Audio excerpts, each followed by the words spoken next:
ariko by'umwihariko hari ikintu twigeze twumva cyitwa AI. Turibaza AI ni inyuguti ebyiri A na I. Se mu magambo makeya AI ni ikihe kintu muse mu isi ya IT? AI twayifata nk'iki, ikora ibijyanye n'iki? Kuri ubu ngubu ukuntu bisigaye bigenda, usigaye usanga ibintu byose byabaye ngo AI ubwo ngo bakabandikira buri kanya. No mensi mu muhanda ubwo n'induru byabaye induru murabizi, ariko AI ubundi mu magambo make tutavuze ibintu byinshi, ubundi ishobora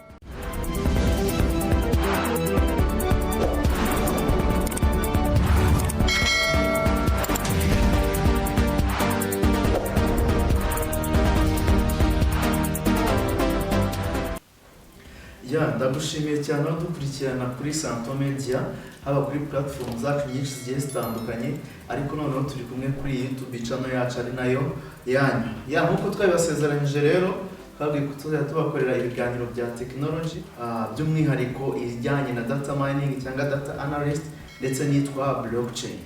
Kuri kamera nk'uko mubibona ndi kumwe n'abagabo babiri, baraza kutwibwira hanyuma batubwire naho baturutse n'ikibagenza. Reka mere iburyo bwanjye, batangira bibwira abadukurikiranye kuri channel Santo Media. Nk'uko mubibona turi kuri Santo Media, ni channel rwose ushobora kuza ukabonaho ibiganiro bitandukanye bijyanye n'ikoranabuhanga, cyane cyane training technology, kuvuga technology zigezweho ziba zikoreshwa mu buzima bwacu bwa buri munsi. Amazina nitwa IT engineer Nahimana Augustin. Nkaba mfite nanjye channel yitwa Innova Labs, aho ushobora kujya ugakora ibiganiro bitandukanye biriho bijyanye na blockchain, bijyanye na cryptocurrency. Murabizi tuba mu isi ya cryptocurrency, ubu ngubu niho dusa nkaho twinjiyemo, AI n'ibindi bijyanye n'ikoranabuhanga, ariko cyane cyane technology ziri kuba zigezweho muri iyi minsi, muri iki kinyejana cya 21. Ubwo nasubiza umwanya w'amaye ijambo, ibindi turaza kubivuga nta kibazo. Ibumoso bwanjye naho ndi kumwe n'undi mugabo, yatangira no twibwira. Amazina yanjye idusengejwe, ndi engineer muri IT. Ikindi nakongeraho hari abari basanzwe bamurikira kuri channel ya Siboni official 250, naho ndabasuje mwakoze. Barakoze cyane abagabo rero, nkuko mubumva bose ni ba engineer. Yes, nkuko ngiye musanzwe mumenyereye ni engineer Jean Baptiste cyangwa se Sam. Muri iyi minsi rero hari amakuru menshi yagiye trendinga by'umwihariko mu isi ya technology, ariko by'umwihariko hari ikintu twigeze twumva cyitwa AI. Turibaza AI ni inyuguti ebyiri A na I, ariko icyo kintu twamenye cyari cyo, kandi twumvaga society igihuza na technology. Ese mu magambo makeya AI ni ikihe kintu muse mu isi ya IT? AI twayifata nk'iki, ikora ibijyanye n'iki? Augustin watubwira. Nk'uko ubivuze, ubundi kuri ubu ngubu ukuntu bisigaye bigenda, usigaye usanga ibintu byose byabaye ngo AI. Abantu bose bakavuga ngo AI ngo yaje gukora ibintu, ngirobo ngo rikora ibintu, ngirobo ngo rifata abamotari gatuma ngo batwara, ngo hanyuma ngo umuvuduko ngo bakabandikira buri kanya. No mensi mu muhanda ubwo n'induru byabaye induru murabizi, ariko AI ubundi mu magambo make tutavuze ibintu byinshi, ubundi ishobora kuba ari imashini cyangwa se igikoresho cyose cy'ikoranabuhanga ushobora gushyiramo iyo system, igashobora kuko iyo system ishobora gukora nk'umuntu, nk'ubwonko bw'umuntu. Akenshi mu bwenge bw'Ubukorano nyine muri bifashishwa mbega gukora bya bintu yabakoze, nibyo rwose ikabikora mu gihe gitoya. Niba byumvishe neza, ubwo ishobora kuba ariyo traffic police iri gukoresha, abamotari bagahera ko bijojoba. None se ngaruke kuri engineer Gilbert, birashoboka ko iyi AI ishobora gukoreshwa ahandi hantu hatari muri traffic police cyangwa se muri serivisi za polisi? Cyane rwose. Cyane rwose, wenda tuvuge nko muri nuza, nko muri education, ishobora kuba yakoreshwa mu buvuzi se cyangwa n'ahantu henshi. AI rwose iri kugenda yifashishwa mu bintu bigiye bitandukanye. Urakoze cyane. reka tugaruke nanone kuri Augustin atubwiye ahantu henshi ishobora gukoreshwa iyi AI. Ese ni ikihe kintu twakizera cyangwa se ni izihe facts zadukurura kugira ngo noneho tuzishyire muri izo sectors engineer Gilbert amaze kuvuga kugira ngo zibe zafasha umuntu gukora nk'uko zikora muri traffic police ko tubibona abapolisi bagabanyirijwe akazi niko njye mbibona bwo n'abadukurikiye baraza kutubwira noneho tubwira uburyo ki iyi AI ishobora kugabanya akazi noneho ku muganga urugero kadufate ku muganga turabara nk'urugero ubu ngubu hari ejo naho izindi amakuru kuri Google bari kwerekana uburyo ki mu minsi iraza kuza iri imbere rwose nta nubwo ari igihe kinini uburyo AI bagiye kujya bayishyira mu buvuzi ikajya ikora ni ukuvuga ngo ishobora kuba izaza biba ari robo ariko rifasha umuganga akazi nyine ku buryo nko kwibeshya cyane cyane hari ibintu bimwe na bimwe yibeshyaho ikajya imufasha nko kuba yamuzana nk'ibikoresho se nko kuba ashobora guhita yibaza ibintu mu buryo bwihuse kubera ko ibitekereza vuba vuba kubera hari amasisiteme aba yubakiyemo atuma nyine ibitekereza vuba vuba igatanga igisubizo mu buryo bwihuse cyane. Hanyuma ahandi hantu wenda navuga urabona hari ukuntu nk'abantu bagira utwuma tw'ikoranabuhanga nk'ako bita Alexa kameze nka radiyo kuvuga ngo ushobora kukagura nko kuri Amazon niho akenshi nabonye kagura ushobora kukagura hanyuma ukajya uvuga ati Alexa curangira indirimbo wenda yitwa gutya. Okay, iyo ni AI ni uburyo baporogramye byajwi ku buryo n'igihe byumva icyo gikoresho cy'ikoranabuhanga kirimo iyo system igahita ibikora igahita ifata ya majwi igahita imenya ikintu igomba kuba ari cyo. Ubwo niba mbyumvishe neza kugira AI ikore hagomba kuba habayeho ubuhanga bwa muntu ku giti cye iratrainingwa iratozwa. Reka ngaruke nanone sinzi impamvu nibanze kuri polisi utubwiye ko iyo AI ishobora kwifashishwa mu buvuzi. Ndagaruka kuri Gilbert, ese tugarutse kuri ziriya kamera zo ku muhanda sinumva nazo twazishyira muri AI ra? Ni AI. Reka dufate nko muri Tour du Rwanda iyo ziriya modoka zicaho zarengeje umuvuduko uri ku byapa kamera irafotora ibyo bakosora bakabikosora nyuma. Ese noneho niba tuvuze ko izayikoresha mu buvuzi nta kuntu noneho ishobora kwibeshya igafata ibyemezo noneho bakaza kwireturuva ibyo gukosora byarangiye dore ko ubuzima nyine ari akantu kari aho iyo ukarekuye gahita kaba. Izo mpungenge mwazimara abantu gute ko idashobora kwibesha mu bintu by'ubuzima bikarangira gukosora bitagikunze? Ubundi ikintu na kiriya ubundi habaho kugira system uburyo ikoramo ni mbega ni uburyo mbega bayitraininga bakayiha data runaka cyangwa ibintu runaka izagenderaho. Rero no muri uko kuba wenda niba wenda baravuze barayihaye wenda hahita hazamo ibintu byinshi cyane bigenda bihuriramo bya machine learning akazamo ibindi bya deep learning n'iki bintu ngibyo byose bagenda bazihereza amadata wenda tuvuge niba wenda barabuze ngo amanuza mbega ngo izajya igendera kuri ibi ngibi amanuza amaplake cyangwa n'iki bintu ngibyo byose yo mbega ifata ibintu baba barayigize barayitraininze bayihaye. Ni ukuvuga ngo nkunganeho gato ubundi kuriya kuntu zifata amakuru ni ukuvuga ngo zishobora gufata amakuru zikayasesengura mu buryo bwihuse. Rero hari ukuntu igerayo igasanga hari amakuru igize gute idafite. Iyo rero itayafite ayo makuru irayabika ntabwo tuvuga yuko iyagira gute iyata irayabika noneho gutaha iyo haje ikintu kimeze nk'ayo makuru yongeye gufata ikintu kimeze nk'ayo makuru yo ihita ikubwira ngo iki ni cya kindi kubera ko yakize imaje kumenya icyo ari cyo.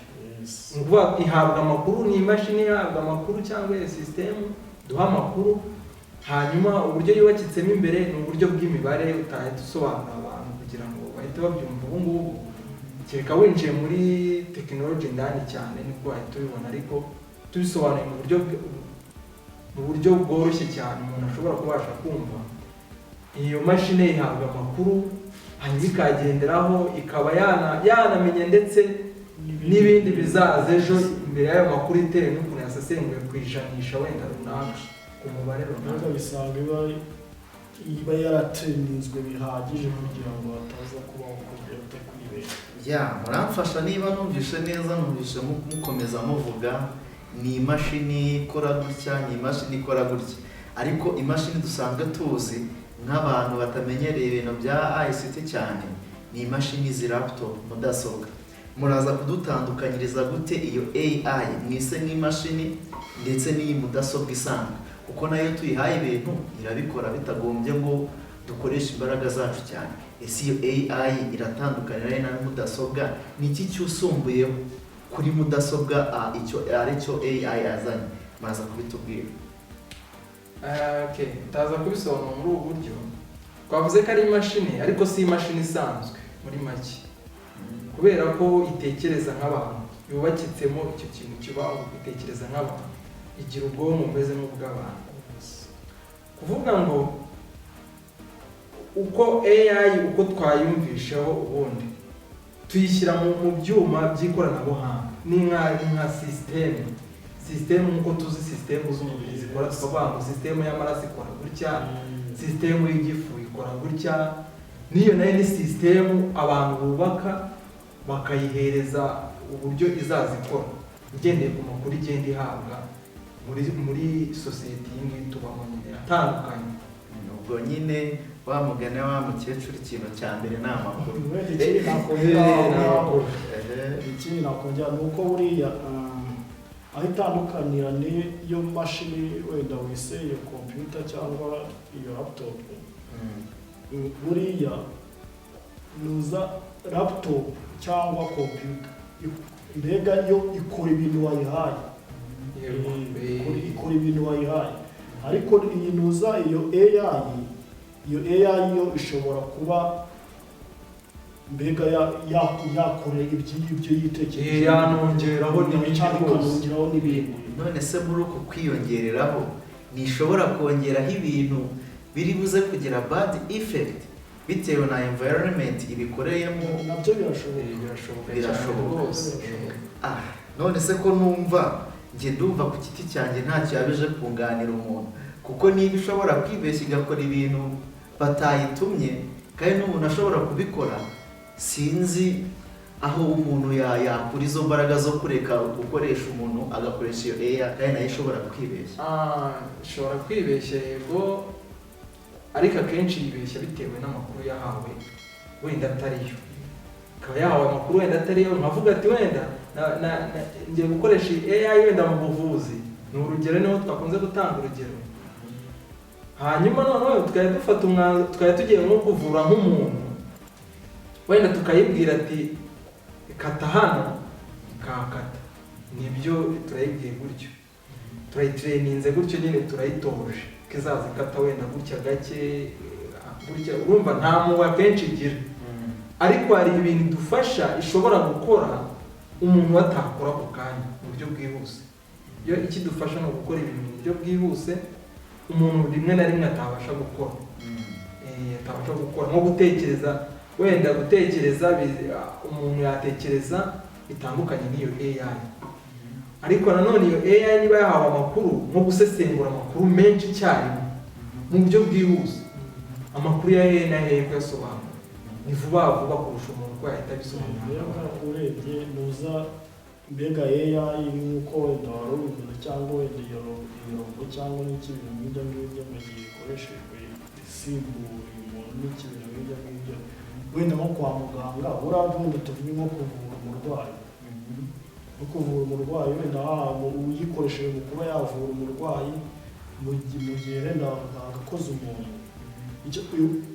Iyo nuza ikibazo cyayo ni uko yo nta muntu mbega igira wenda ngo amarangamutima cyangwa ikintu nk'ibyo ngibyo, nta kintu cy'amarangamutima ishobora kuba yagira. Ni ukuvuga ngo uramutse wasetinze igitanda kiri buryamweho n'umuntu ugiye kubagwa, hakaza umuntu utagenewe kubagwa yahita imubaga.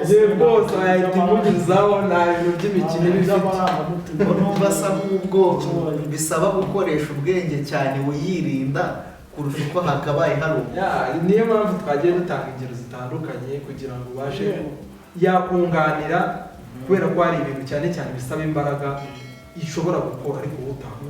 Nk'ibyo niho akenshi tuyikoresha cyane cyane mu mirimo isaba ingufu idasaba ibintu byo gutekereza cyane, kubera ko ikora ibintu byinshi mu gihe gito. Urakoze cyane. Buriya rero sinzi impamvu ibibazo biri kwiyongera. Tumaze kubona mu bintu by'ubuzima no muri polisi niho hantu tumaze kubona.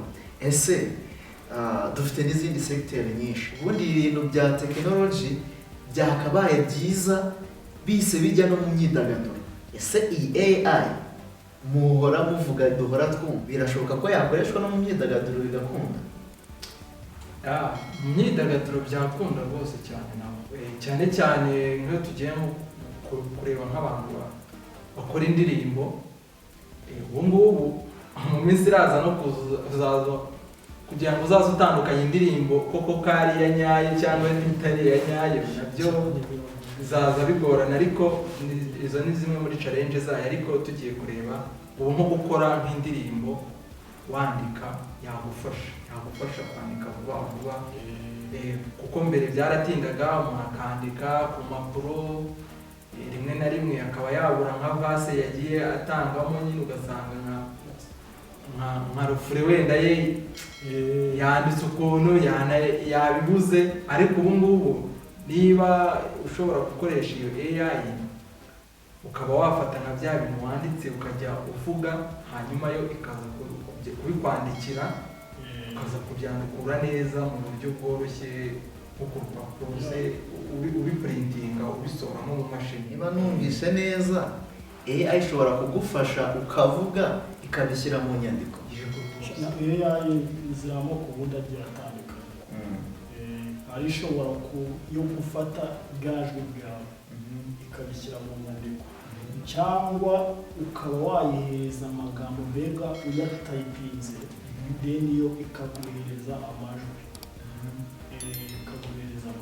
Mbega ziramuka byatandukanye. Aho birahita bintera kwibaza ikindi kibazo. Nk'ubu ndumva mu myaka yashize hari izindi software hari urugero, hari nk'iyitwa baraboka, washyiragamo text ikayihinduramo audio. Gusa nayo twayishyira mu rwego rw'ama AI,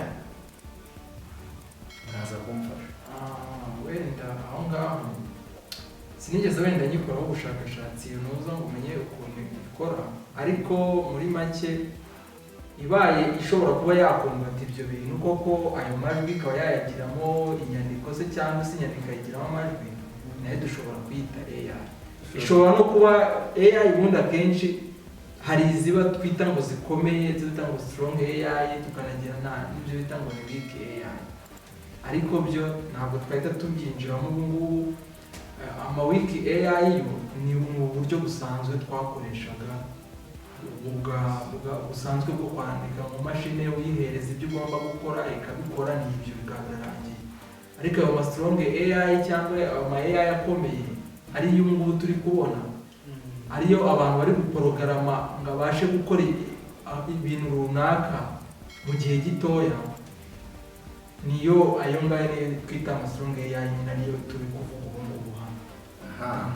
Ndizera n'abadukurikiye bari kubyumva. Hanyuma ikindi kibazo gisa n'ari cyo cya nyuma.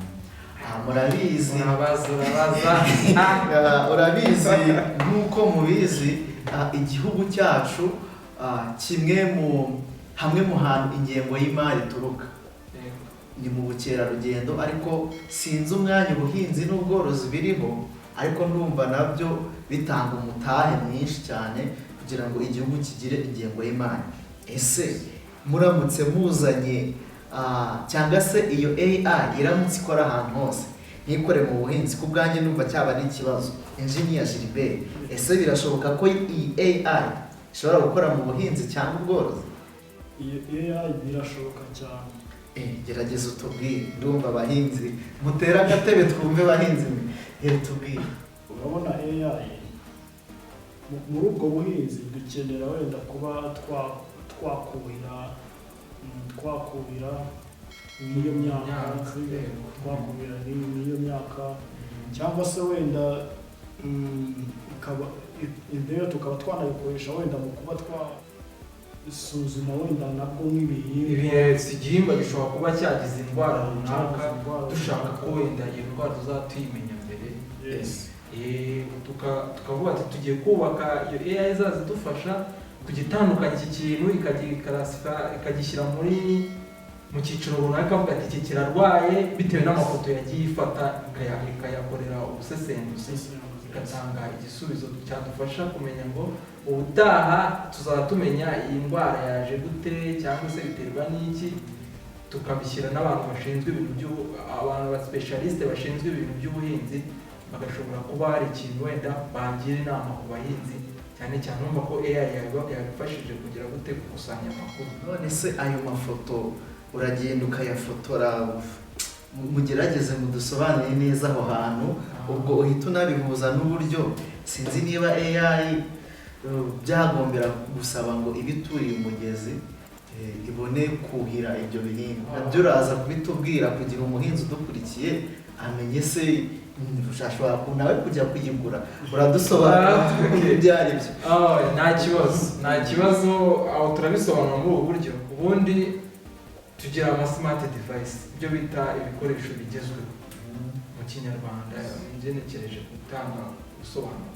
Urabona iyi ni smartphone yanjye nshobora gukora iyo application ikozwe kuri iyo AI aribyo nakubwiraga cyagihe, hanyuma njye najya mfungura nkavuga ngo nshaka kumuhamagarira uyu muntu witwa wenda Gilbert,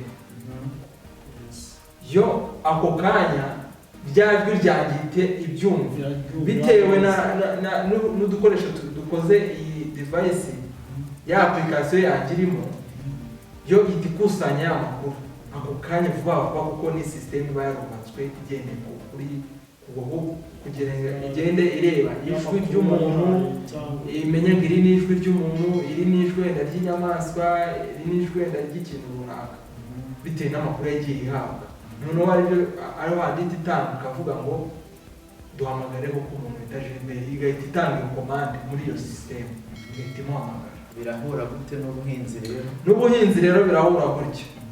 Ubuhinzi naho hari ama device tugira muri system yitwa muri IoT, Internet of Things, ni uburyo ibikoresho by'ikoranabuhanga bikora bikoresheje itumanaho risanzwe, itumanaho rya internet cyane cyane rikenera internet yihuse cyane mu kugira ngo rikusanye amakuru riyasesengure se hanyuma